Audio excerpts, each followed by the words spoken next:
Right, welcome back. Let's do this question. ABCD is a rhombus. Calculate the size of x. Right, if it is a rhombus, then we know that all the sides are equal. So it means PQ is equal to QR is equal to RS is equal to PS. And then the opposite sides are parallel. You have to remember that, meaning that PQ is parallel to RS and then PS is parallel to QR. So now we want to find the size of x.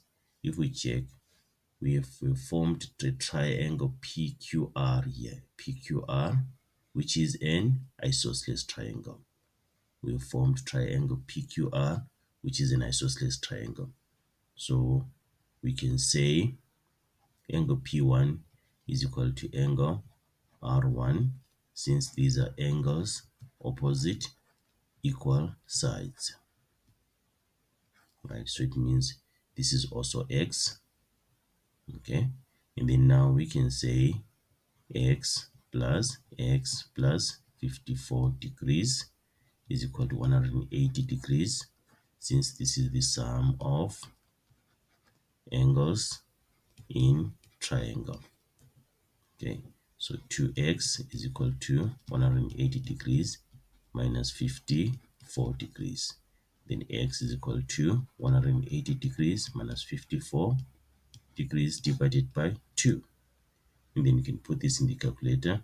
You'll get that your x is equal to 63 degrees. Remember, I told you that you can start with this. If you're finding one of the angles opposite equal sides, you can just do this. Say 180 minus the given angle. In this case, the given angle is 54 degrees. Just say 180 minus the given angle divided by 2. Just say 180 minus 54 degrees divided by 2.